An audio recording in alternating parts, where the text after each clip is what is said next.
Don't let fear stop you. Press forward. Know that God has a plan for you. So keep going. Go out of your comfort zone. It's okay. We all have our things that we want to do that we know how to do. Don't be afraid to learn.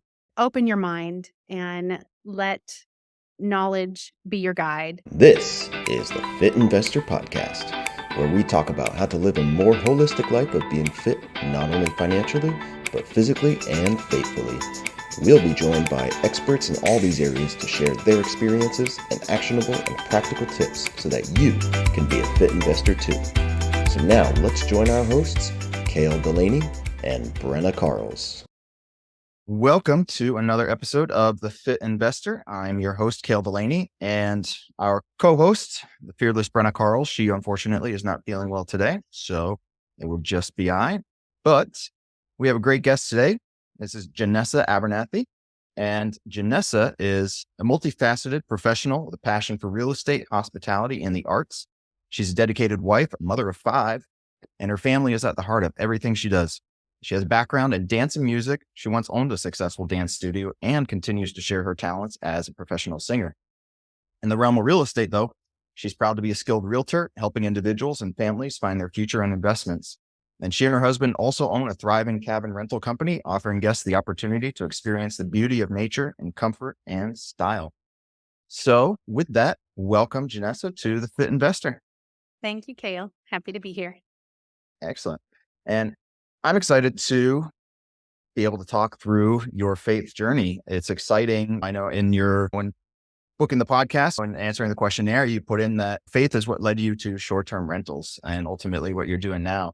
So I'm happy that we're going to be starting on the faith subject here. And so why don't you take us through your spiritual journey? Did you grow up in a Christian household? How did you grow and develop a personal relationship with Jesus?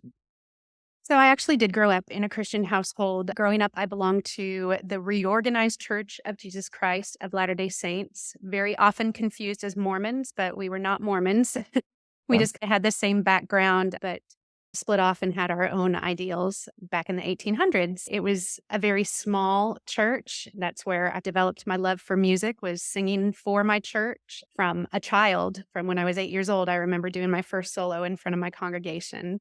I went to my church-sponsored college, had met my first husband when we were children in the church. We met at church camp when he was, we were both 8 at the time as well. We grew up together and got married when we were in college and had our 3 children. And then we moved to Tennessee and things happened and we ended up dissolving that marriage. But through that time, I had a little bit of crisis in faith. I wasn't sure where God was in the midst of my divorce and in the midst of that pain. So I set myself a timer every day at 2:00. I was working for the Methodist Church at the time, and I was in charge of their preschool. And every day at 2:00, I would go to the little chapel and I would just pray and I would say whatever was on my heart. I wasn't asking for God for guidance. He was basically my therapist at the time, where I'm going to tell him I'm really hurt and I don't understand what your plan is for me. And I'm not sure I trust it at this point. But he led me in the right path. And he led me to meet my current husband, who had 2 children that he brought into our marriage. So I say I'm a mother of 5 because they are my kids as well. And it wasn't until Peyton and I got married, I didn't know anything about short-term rentals. I was a teacher, I owned a dance studio, and I was a singer. And that was my income. So it wasn't until he came to me and said, you know what, I want you to quit everything. We're going to move to Gatlinburg, Tennessee, and we're going to invest everything into the cabins. And excuse me. And I thought he was crazy. I said, no, my kids have always lived here. They know this area. I own a dance studio. I can't just leave that. And he eventually came to me and said, listen, we're either going to do this or I'm going to have to go on my own. And so I was obviously going, I'm not sure what, I don't understand this. So I prayed and I prayed and I heard the words, trust me, impressed upon my heart. Every time I prayed, just trust me.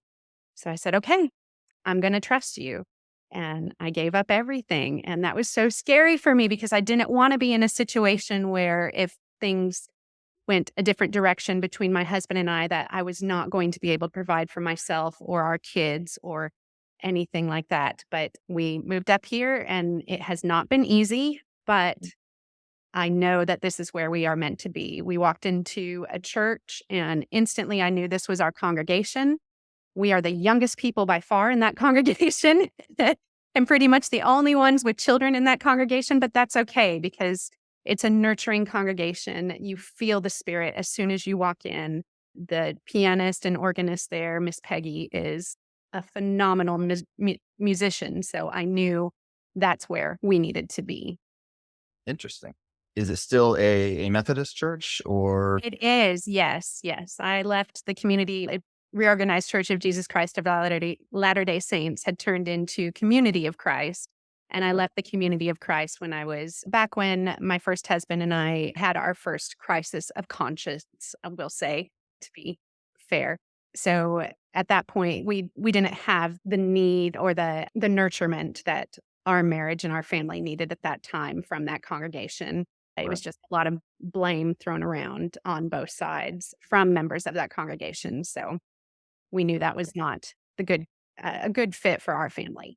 Yeah, no, the reason I ask is just I think it's there's each denomination and how they do their worship appeals to certain people, right? You have some very traditional type worship services, and then you have the more, I don't know if you that popular maybe is not the right word, but not Very, non-denominational churches. Yeah, yeah, yeah, contemporary. There you go. Thank you. Non-denominational churches that are more relaxed. right, And I've gone to some various denominations throughout my years, and currently I'm in a non-denominational church. But I will say one thing that I do really miss is when I went to, for several years, I was attending a Church of Christ. And for those of you who haven't attended a Church of Christ type service, but I shouldn't say very traditional, but it's very, very organized and very stripped down, right? There's no instruments, singing of the hymns a cappella, right, which I enjoyed I really enjoyed that. And the sermons were just very much scripture, not so much like motivational type sermons and that type of thing, but just very much talking about scripture, explaining scripture. And I enjoyed that greatly. But for a lot of people, that can be a bit of a turnoff or intimidating, really, because if you're coming in and you're a new believer, especially, and you're getting hit with all this stuff, it can be a little bit challenging. So I just find it interesting as to which denominations people flock to and for what reason. So what is it about the Methodist Church that brings you to it? At first, it was the children's programs. My children were very heavily involved in the youth. The Methodist church that we originally started with was a very large congregation. It had 3 services, and all services were packed full to the brim. They had 2 traditional services and 1 contemporary service. And I got involved with the contemporary service and would sing with the contemporary band. And so it spoke to my heart, but I realized I wasn't really speaking to my husband at the time, his heart, and it wasn't speaking to my children. They didn't really enjoy the contemporary. So when we moved to Gatlinburg, we found this congregation and it was traditional, a very traditional service. And my kids thrive on schedule. So they know what's happening next. They need that traditional to know where we're going. And they've asked some fantastic questions since we've started. My youngest is doing her confirmation year this year, and our pastor is so gentle with her. It's wonderful to see the questions that she's coming up with this year. It's great. Yeah. Having a good youth ministry can be crucial. Yeah. So when was it? I know, I understand you grew up in the, Christian household and that type of thing, but when was it you think that your faith really became personal to you and having that personal relationship with Christ? I've had a couple revelations in my lifetime. I was in a really bad car accident when I was 16. It was completely my fault. I was riding on top of the car and I fell off and was run over. And so that was very scary. Obviously, I could have very easily been killed, but it was an old Volkswagen Bug and I was only run over by the front driver's side tire. Somehow the back tire did not hit me. And to this day, I swear I felt hands shove me out of the way of that second tire. And when I was 16, I felt like I was invincible. Who needed God? Who needed Jesus in their life? I was floundering. And so when I felt that, I knew that there was something beyond me. And I started researching at that point of even the ancient people had a higher being that they believed in. There was always worship. And even if people who we consider primitive were worshiping, then there has to be something out there. And it has to be personal to you, I feel. You have to seek out that relationship. God's always going to be there for you. Jesus will be there with his love for you, but you have to seek it out too. Right. Yeah. No, absolutely. And yeah, you bring up a very good point, and scripture even addresses it in saying that God's made himself evident in the world that we live in nature, and all the things that we see and experience. And even, I think it's Paul even goes as far as to say that there's thus no excuse for people who, you know, perhaps have not heard the name of Jesus, but there's no excuse for not believing in God himself and by seeing the works of his creation. Uh, Exactly. no, that's interesting. That is a scary experience. Riding on top. Number one, I got to ask, why were you riding on top? Just stupid No. the old stuff. It was actually my birthday. So the Okay. day I turned 16, my friends had thrown me a surprise birthday party, and one of my friends drove an orange VW Bug. So he had to park it pretty far away from my parents' home so I wouldn't know what was going on. So after the party, we all walked him back to his car, and he made a joke of, I'd give you guys a ride, but there's not enough room. And a few of us said, we want to ride on the car. And I said, well, I'm the birthday girl. I get to ride on the car. And that was that. There we go. So Yeah. there all you 16-year-olds who want to do dumb things and ride on the car, take Don't notice. do it. Yep. Now I can't do convertibles, things like that. I don't like the wind through my hair. It scares me. Yeah. Unfortunately, I think by human nature, it oftentimes takes a tragedy or a real rock bottom moment for us to really come to Jesus. Uh, Exactly. Yeah. And I hate that it had to be that way for me because I really had amazing parents that were very involved in our church, and family meals were always important. And I've put that forward to my children. We always eat together. We pray before every meal. It doesn't matter if we're at a restaurant, we're going to pray. Um, and I don't know why it took that for me to finally realize, oh, you're not alone here. And there is definitely something above you. right. Yeah. Our rebellious human nature, Yes. unfortunately, and add that with youth. And like you said, the feelings of invincibility. And funny enough, I was just talking with that. So I'm part of the youth group at our church and with the high school children. And just last Sunday, we were talking about that and talking Yes. about youth and the feelings of invincibility and how, trust me, you are not invincible. Exactly. you'll, you'll realize it sooner or later. We all go through that phase in our life where, we feel that we can do anything, nothing can hurt us, and we don't need anyone or anything. That's Right. right. Yep. So unfortunately, we learn from the school of hard knocks too many Yes. times. Definitely. And what about your husband? Did he grow up as a Christian faith, or did he come to the faith later on? Or He grew up Catholic, but it wasn't anything that he was incredibly impressed upon to continue his faith journey. When he had his children, they started at a Baptist school. So he got involved with the youth there and got involved with some of the small groups, the single small group. So he started going to church, and it wasn't really until he met me that I said, faith is very important to me. If we move to Gatlinburg, we have to make sure that we're attending church, because we did the same thing as a lot of people did in the 2020 pandemic, where we phoned it in during that time. We would do the Zoom meetings, but it's not the same as you always hear, wherever two or more are gathered in my name, there I am. But it was hard to feel that spirit when there was so much oppression and depression and everything going on in the world around you at that time. So it was just hard to feel the light and love of our Savior at that point. yeah, no, But absolutely when we moved here, I said, we have to do this. So he said, you find a congregation and we'll go. And we did. good. That's good. And so the five children, how old are the five kids? We have 25, Oh wow. 21, 20. The middle will be 17 on Friday, and 11. Oh wow.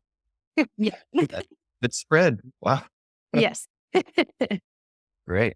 Now, I'm curious. You mentioned the family dinners and the praying before every meal, which is excellent. We try to do the same thing. And I have 3 kids, but similar, I have a blended family as well. So I'm curious, how has that dynamic been, or how have you felt your faith has been able to help you with that dynamic of a blended family? Blending families is not for the weak of heart, for sure. There's a lot of personality differences. My husband and I had to get over parenting differences too. And we had a lot of there was just a lot of trying to understand where we fit in parental roles when we first got married.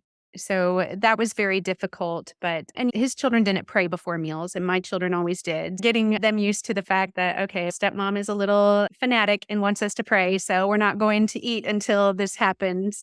They're good kids, and you can tell that they definitely have the light of Christ in their heart. They're just not sure how to cultivate that relationship.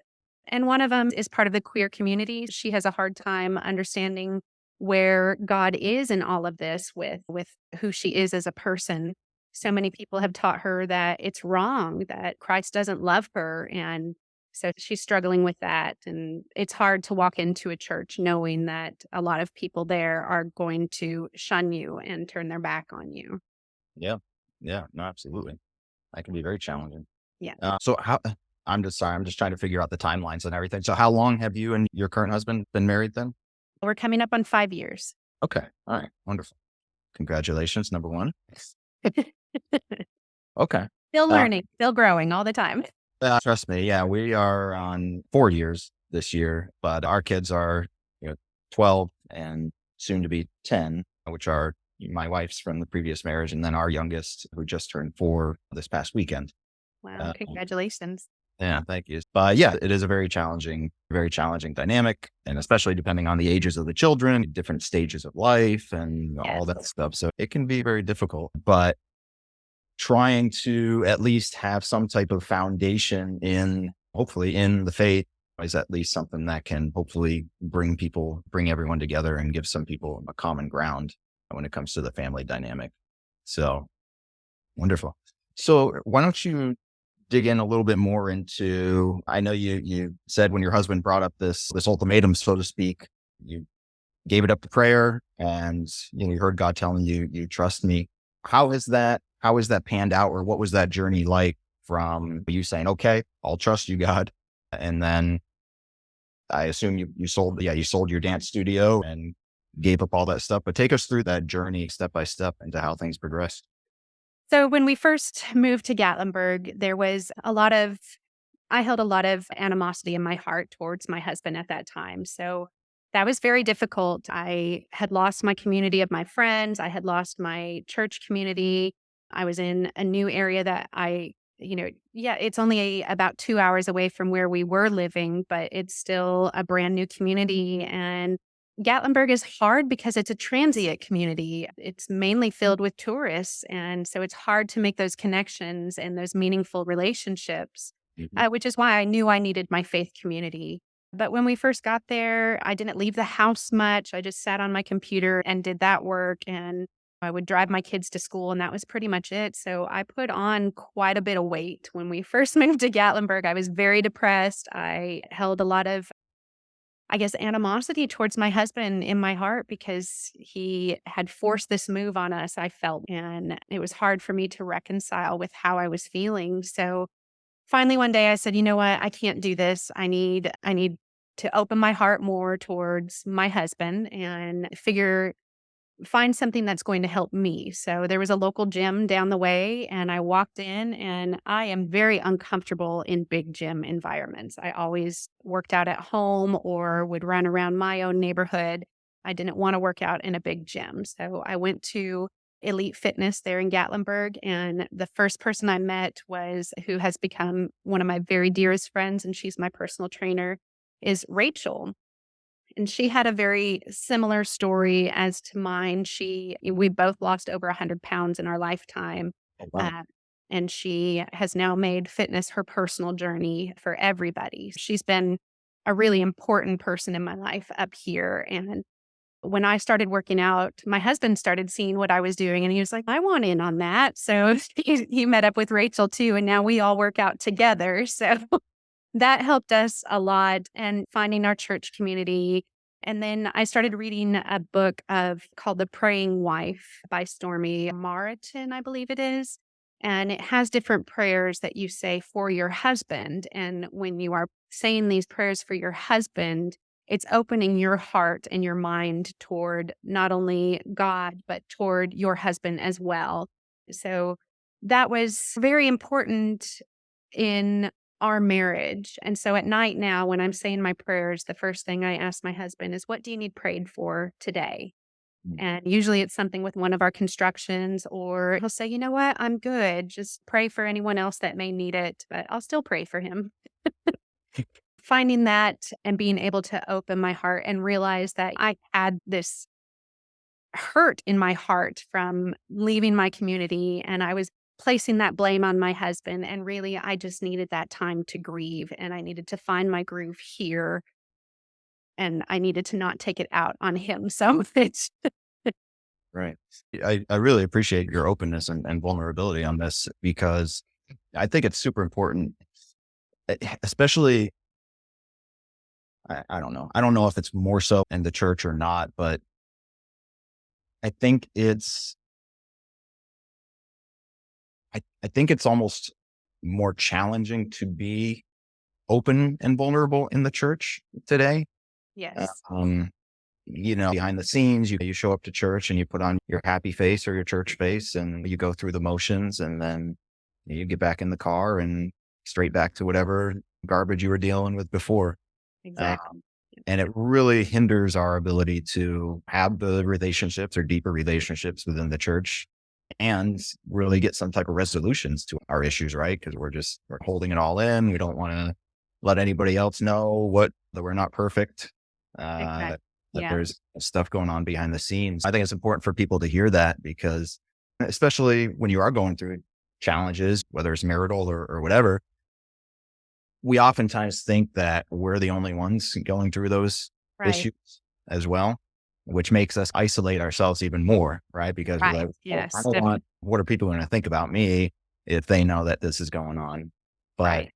the more you talk with people and expose it and open it up, the more you see that Yes. everybody else is going through very similar things or has gone through Right. very similar things. Doesn't make it or mean that it's any easier to.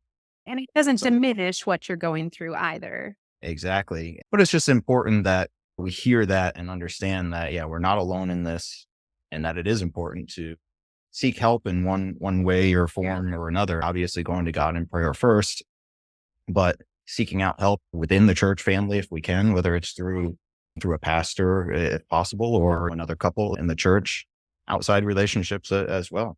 So how and if you don't mind continuing along this path, and if anything's too personal or anything, but by all means, just let me know. But how long do you think, or maybe it's still a work in progress, do you think it took before you started thawing your heart out towards your husband? It's always going to be a work in progress. I think if you stop working on your marriage, then that's when you go down the path that I went probably in my first marriage. You get complacent and you don't put God first in your marriage. And so I would probably say the biggest turnaround for us happened probably after the first year here. We did seek out a counselor and we did everything online. And again, that it's so Right. hard to make those human connections online, but she was good for us. She gave us homework and at that time, my church was also in the midst of changing over pastors because the Methodist Church moves their pastors around. They don't really keep one person in one congregation too long because they don't want the congregation to be about the pastor. They want it to be about the ministry that the Methodist Church provides. Um, I had a good relationship with our minister there, but when Rusty came in, he was just such a force and somebody that my husband connected with more because we had a woman pastor before. And so, of course, I'm going to gravitate towards her. But it was good for my husband to have that direction for himself in the church. And now he's very involved. And we're going to be sent to the Holston Conference as members to vote on what's going to happen in the path of the church and then bring Oh, back information to our congregation. So we're excited about that. And it's great to see my husband getting excited about being so involved in the church. Yeah, absolutely. But Yeah. I have to remind myself that we're not perfect beings. When it's evident there in the Bible too that Jesus wasn't a perfect being either. He was half God, but half man, and man is not perfect.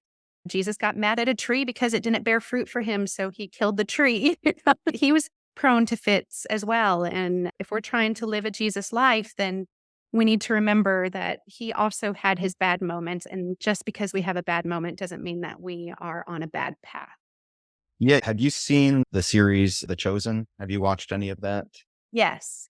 I think that's a really good series. But what I like about it is that number one, I think it does a really good job of making things more relatable, and the stories of the scripture that it portrays as very relatable, realistic events that you can picture yourself in. But in particular with the portrayal of Jesus, it really hones in on his humanity and Right. the when him experiencing fatigue Yes. or tiredness or annoyance or so, which I thought was very interesting. And I think they do a really good job in that series. And I think it helps just make a better connection with the scripture when you can read it and see it in that manner as well. So I think it's a great series for people to check out if they haven't seen it. Definitely. I highly recommend it. No, this is great. So I look, and again, I really appreciate the openness on this conversation here. So you're in Gatlinburg, things are getting better in the relationship. You found a new church and community or faith community. You're into the fitness journey now, and you're into the STR world. So why don't you take us through that a little bit with getting started in the short-term rentals and where you are now and how that whole thing has progressed? Yeah. So my husband was in short-term rentals when I met him, and he also did fix and flips, but he knew at that point that he wanted to do cabins strictly. So he did his last fix and flip and used that to pay off debt and move forward in building this company. We got married in 2019, and he had been doing this short-term rental since 2017. Okay. And about the time of the pandemic, that's when he started realizing we're living 2 hours away. He's driving up to Gatlinburg to turn over the two cabins that we had at the time. And then he would drive all the way back. And that's when he thought, you know what? If we want to do this full time, we have to be there. We have to be in the heart of it. And we had gained a few other cabins along the way that he was not cleaning, but these two, he just had a hard time letting them go. He had started with the one that he owned, and then he had managed this other cabin. In 2021, that's when he gave me the ultimatum of, hey, we got to go. We got to do this. And at that time, we had 5 cabins, and today we have 23. So we've grown quite a bit. We've got 2 that are under construction, and we are about to close on another one that's going to be a personal home, but we're also going to rent it out while we travel. So we're starting to build this lifestyle for us where we're not going to have a permanent home. We're going to have different houses that we can stay at while we're in the area, but otherwise we want to travel. Okay. We've got our 17-year-old will be a senior next year, and then we just have the 11-year-old at that point, and she's in 6th grade. So we don't have too much time left with kids at home. So we're trying to set up that lifestyle that is our goal. And so it's exciting to take that first step toward that. Getting back into the short term, sorry, I went off on a tangent there. I started off just doing client relations. Whenever we had guests that had questions, I had to educate myself on every facet of the cabins. And we have a system now where when we get a new cabin, we go in and I take all the notes on all the appliances that we have, televisions, fireplaces, how everything works.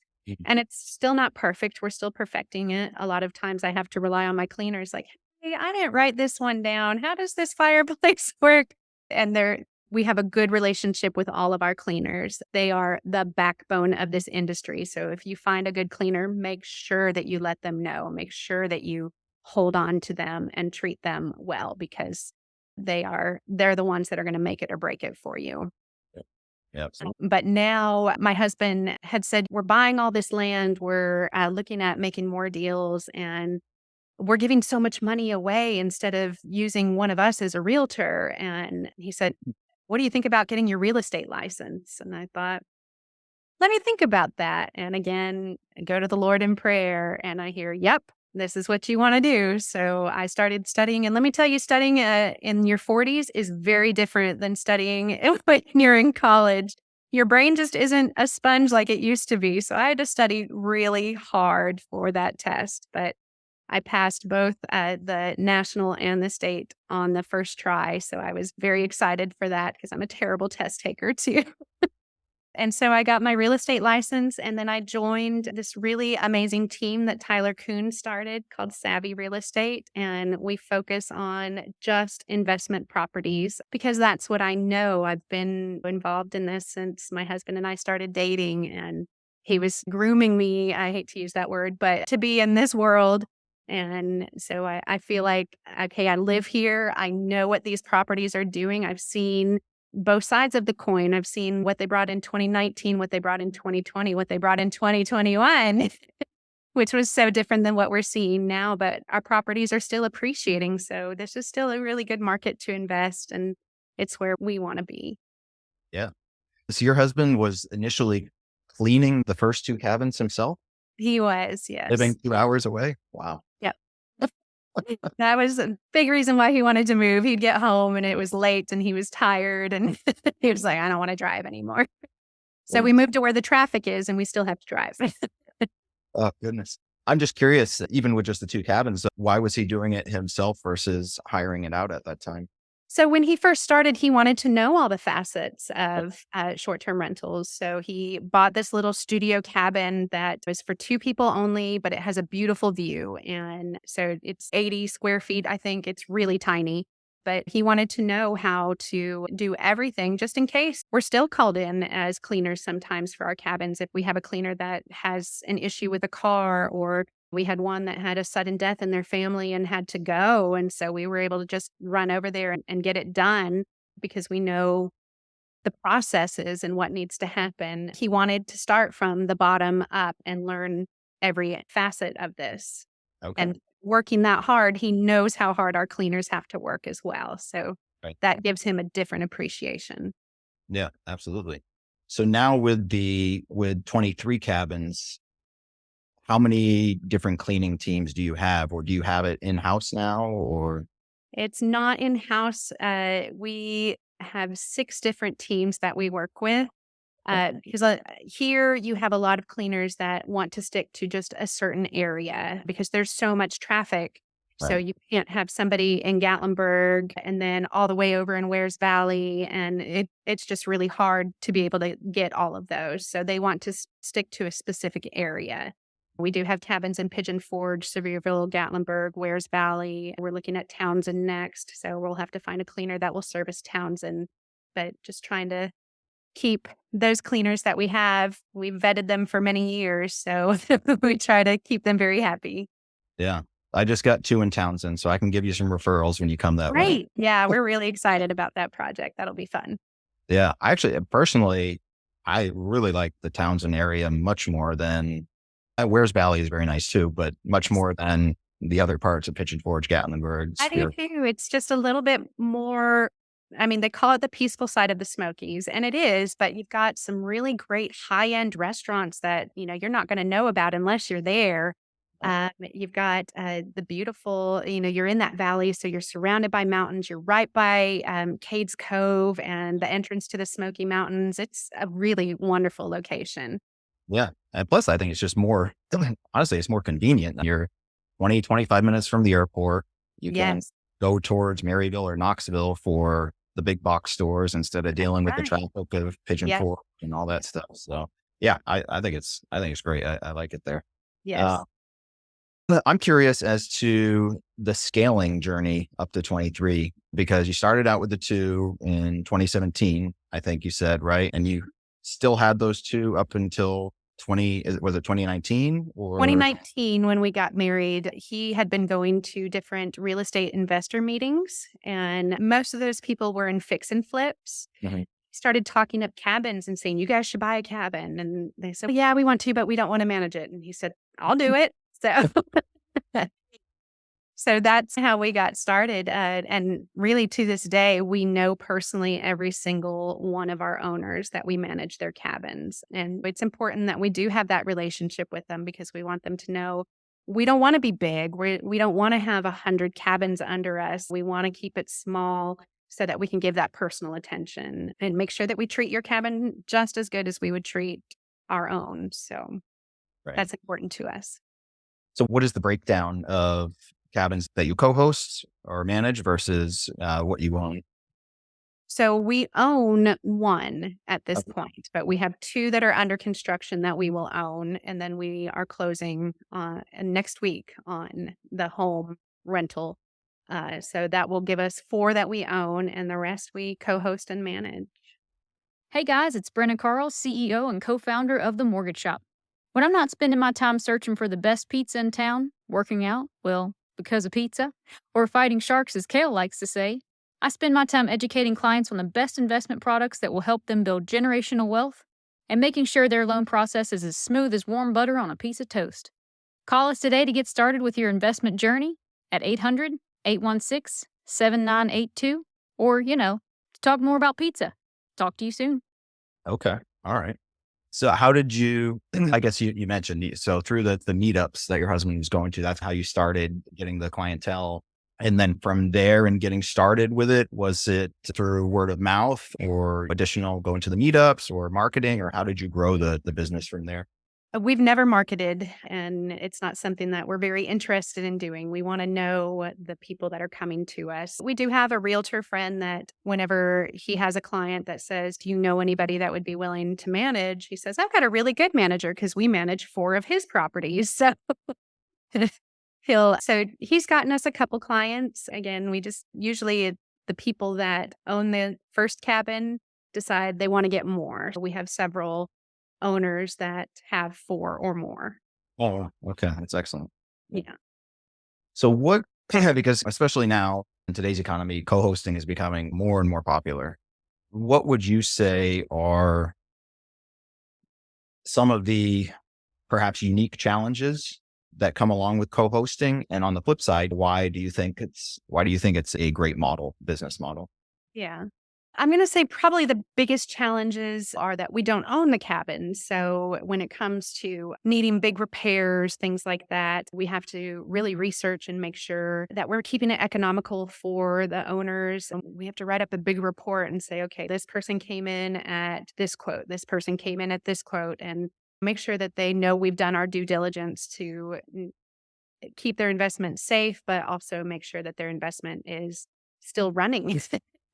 We have some owners that are just very hands off and just want that passive income. And then we have other owners that aren't so hands off. And sometimes I'm trying to think of a nicer word, but it can be a little, I can't think of anything other than overbearing. And they've got cameras outside. And she called us at 11 o'clock one night and said, they're bringing a dog into the cabin. And it turned out it was a little girl stuffed animal. So she wanted us to run over and kick them out without a refund. And Yeah. so that's hard. Right. But at the same time, I love it when future guests come to us and say, "Hey, can I get this at such and such a price?" And I have to say, "Oh, I manage this one and I don't have control over the pricing. The owners want it to go for this much. So I'm sorry, we can't give you a discount." That's a little bit of a scapegoat. Usually I just say, "No, I'm sorry, we don't offer any other discounts." But when they really push, that's when I have to tell them that's up to the owner. And they said no.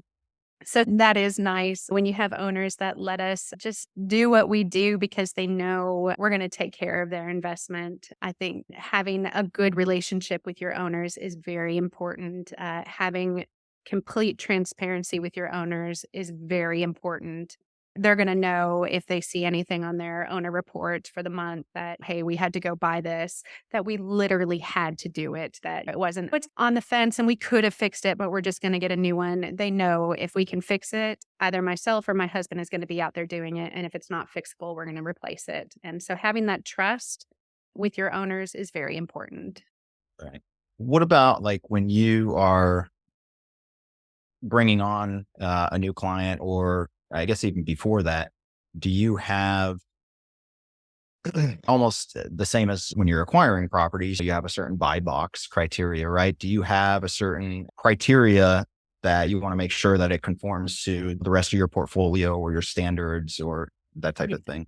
Yeah, we have had to turn a couple down. And mainly, we're not afraid of taking on those properties that do need upgrades because my husband loves to go in and I love to go in and say, okay, let's take a look. What can we do here? And we'll redesign something for someone. And if they're willing to do that and follow through with it, then we're happy to manage it. But if they just want to buy something and think that it's going to be passive income, and we are the ones that have to work so hard on keeping these guests happy, it's not gonna fit in with, number 1, the not work ethic, but the amount of time that we have to spend on your cabin, and it doesn't fit in with the rest of the cabins that we represent. So we need to make sure that when you go to our website, you're going to see something that's going to reflect who we are.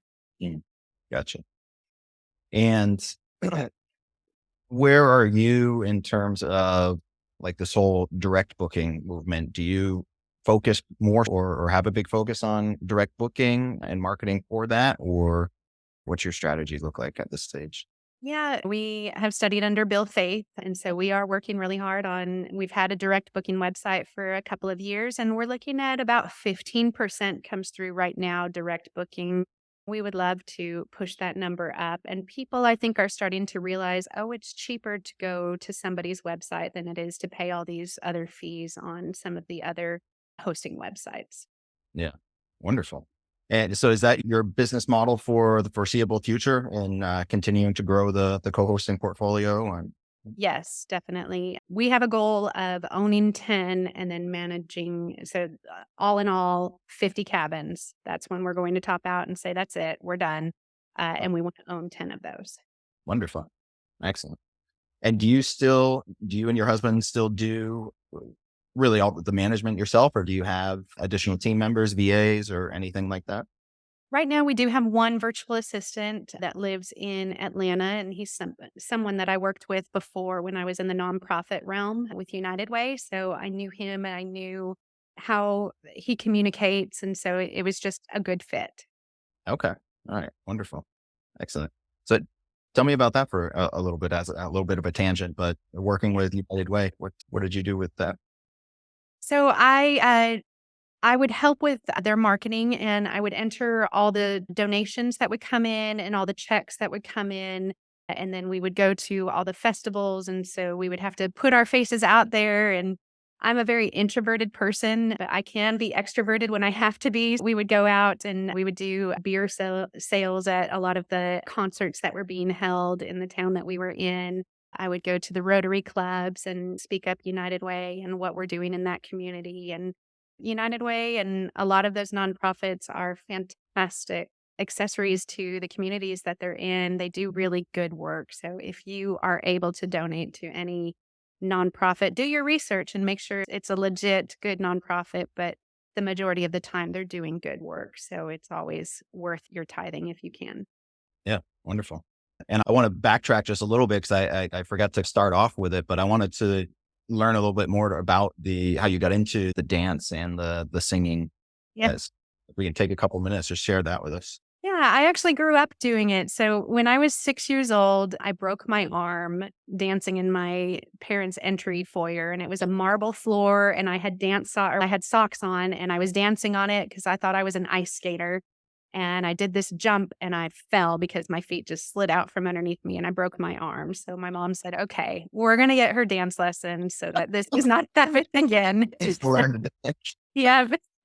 And I did it all the way. I mean, I graduated with that dance studio and followed it into college and then had my children and backed away from it. But when my oldest daughter was old enough, she wanted to take dance. And I met up with Heather Tang at the time. And she was the owner of that studio. And she had gone through a divorce. And in that time, she had met another man and married him and moved to New York and asked me if I would take over the studio. So I thought, all right, this is a God led opportunity. Let's do this. This is a passion of mine. And I did that for 11 years. Oh, wow. Okay. Wonderful. And what about the singing? Yeah. So I started in a children's choir when I was about 7 years old, and I met up with this woman named Phyllis Edelman, and she became my second mother. She was someone who told me when I was being naughty and had no issues letting me know my place was. And but she was loving and she was a great mentor to me as she got me involved singing in churches all over, not just my congregation, but other congregations as well, and started doing voice competitions when I was little. And my biggest claim to fame in California was I was a finalist in the LA Spotlight Awards. They choose 10 people out of the entire state of California, and I was one of those 10. So that was cool to be involved with that. And anyone who's in the dance world, if Misty Copeland, she was one of the finalists that year for the ballet portion as well. So that was Hmm. really exciting when I was like, hey, I met her. And then I majored in it when I went to university and got to sing with orchestras. And to this day, I still get to perform a lot, mainly at Christmas. And it just depends on what else is needed. Okay. Awesome. It's too bad Brenna couldn't join us today. She'd love talking to you about this. Oh, Obviously, awesome. she has a singing background as well. Great. Um, so yeah, I'll have to connect you guys. But let's kind of segue over to the fitness. We talked about or touched on it earlier that you started your fitness journey really as a means of coming through the challenging time that you were in at the point. And so it helped you get through that. And so why don't you just give us a little bit more detail on that and what your thoughts or your mentality is on fitness now versus when you really started digging into it and why it's important to you. So, the majority of my adult life, I've been morbidly obese. I Oh, got all the way up to 250 pounds, and everything hurt. mm, Even sleeping, I would wake up and my whole body would hurt because I'd be stuck in a certain position. And it wasn't until my divorce that I really started to get into a fitness journey at that point. And that's when I started to lose weight. A lot of it was stress, a lot of it was unhealthy weight loss. But then that's when I took up running at that point. It started off with whenever I would feel sad or something of that nature, I would walk and I would put on really loud music. And usually it was like screaming metal because I just needed something that was going to keep me moving, but also I wouldn't have to think. I just have this terrible stuff screaming in my ears.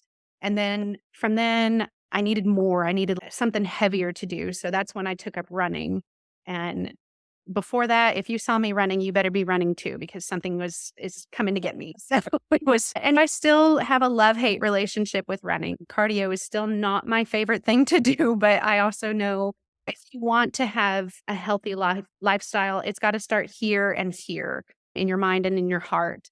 And so it wasn't really until I got to Gatlinburg that I knew my mind and my heart were not in alignment. And so I needed that prayer, of course, but then finding that home in a gym where before I would never darken the door. I never wanted to be in a big gym environment. I always thought, oh my gosh, these guys are grunting and they're doing heavy weights. And now I'm one of them. I love it. the way Every you time run- I get a PR, I'm like, yes. I get it. And having those endorphins that happen, it helps with your mental state. And if you want to live that long, healthy lifestyle, you've got to have those three things in alignment. You've got to have God, you have to have the mental, and you have to have the heart. Yeah. So now you're primarily in the gym, the weightlifting. That's the primary fitness routine right That's now. my favorite. Yeah. Yeah. Because from that car accident that we described, I have a really terrible knee. I've had several surgeries on it. Running was not the best for it, but I'll still do what I can cardio wise. I love biking and I love hiking. Hiking is my favorite, but I Yeah. can usually wrap the knee and use poles. So just give us a little bit of a breakdown on what your gym routine is like. I usually break it down into three specific workouts. I have upper body and back, I have legs, and then I have shoulders and core. And I rotate those as much as I can. And then every once in a while, I'll throw in a break and just have a cardio day, or I'll focus strictly on core. So it really, I know on Tuesday for sure, I'm going to be doing my back and my upper body. Thursday for sure is leg day, and Friday for sure is shoulders and chest and core. But then otherwise, I mix it up depending on what I'm feeling. And you're still working with a personal trainer Yes. for, okay. Yeah. Yeah. Yeah. Wonderful. And the weight loss journey, was that, I know you said you did the walking and progress into running and stuff like that, but was a majority of that weight loss journey through the weightlifting or prior to that? I had lost a lot of weight prior to the weightlifting, but then once I started the weightlifting journey, I've lost over 30 pounds. But now I'm actually starting to put on because I'm gaining muscle and I'm really where I need to be waist wise. So I'm happy to be gaining and putting on that muscle. Yeah. No. And just for our listeners here who, if they're not watching on YouTube, once this is played, is that until you just mentioned that you lost 100 pounds and you were morbidly obese, I would have never guessed. Number one, you don't even look like you're in your 40s, and you definitely don't look like you were ever obese. So it's very surprising. And I think it's inspiring for people to hear this.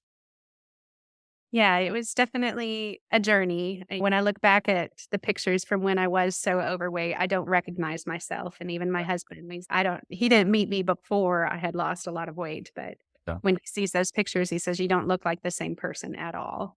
Yeah. Yeah. And you brought up a very good point of that starts in the mind and in the heart, really, when it comes to your fitness journey. And we talk about that all the time, is that the fitness is not, obviously it has the great physical benefits, and that's a big motivation for doing it, of course. Right. But another big part or a huge part of it is the mental aspect of it, and how much it can affect and tie into the other areas of your life because of the disciplines that it can help instill, the stress relief that it can help with, but just so all these big mental benefits that it can have. um, but you need to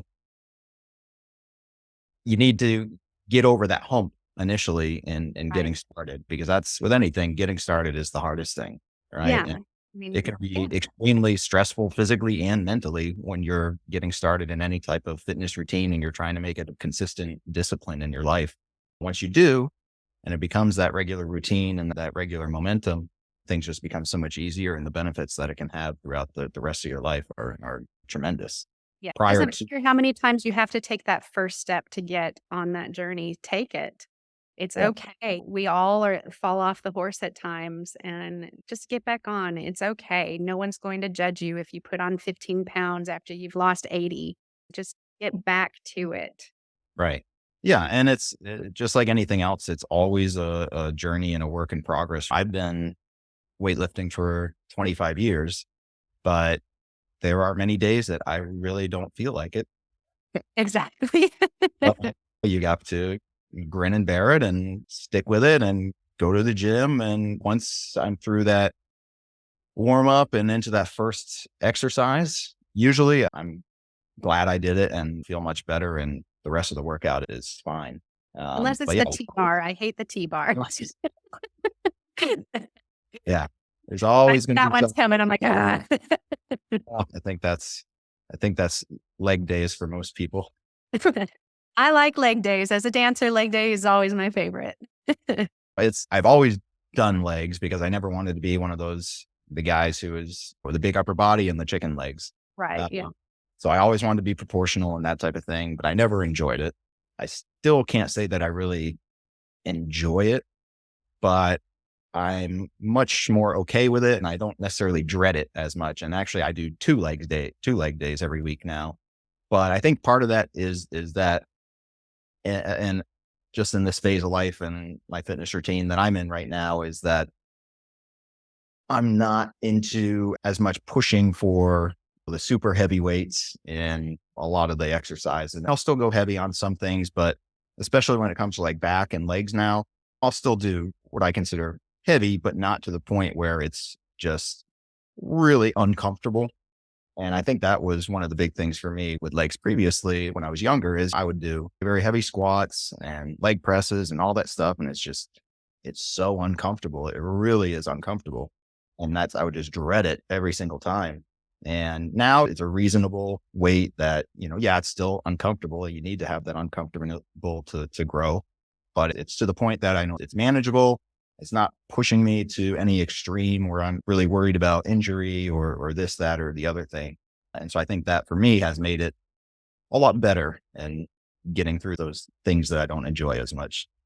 Finding that happy medium for sure. Right. Exactly. Exactly. You have shared some really inspirational stuff here. I think this has been great. To kind of wrap practical tips to leave our audience with based on what we discussed. Okay, I would say don't let fear stop you. Press forward. Know that God has a plan for you. So keep going. So, number one, don't let fear get in the way. Number two, let's see, don't, no, I want to have a positive, not start with a don't. So, number two, go out of your comfort zone. It's okay. We all have our things that we want to do that we know how to do. Don't be afraid to learn. I keep saying don't, and I don't want that negative out there. Open your mind and let knowledge be your guide. And number three, let's see, something that I do every day is 10 minutes of meditation in the morning before anyone else wakes up. That's my time, whether it be listening to a daily devotion, whether it be sitting in thoughtful prayer, or whether it be just taking in the surrounding around me with a cup of coffee. That's my time before anyone else gets up. Start your day off with you time, 10 minutes, relax. Yes, absolutely. Very good. And since Brenna's not here, I'll have to ask her most important question, which is what is your favorite type of pizza and from where? Okay, so I've been very lucky to have traveled to Italy, Oh, where pizza was invented, and I took a pizza making class in Naples. So I will happily go to Naples and have a classic margarita pizza from Naples. oh man. Brenna's going to be so bummed she didn't be on this episode here. I hope she feels better. That's terrible. Thank you so much, Janessa. Again, really appreciate you sharing everything you did today. I think some great comments. If our guests want to reach out to you or find out more about your business, what's the best way? They can email me. It's Jenessa, Jenesa, at savvy, savvy.realty. All right. Excellent. Thank you again and join us next week for another episode of Fit Investor. Thanks so Thank much you. for having me. This was fun.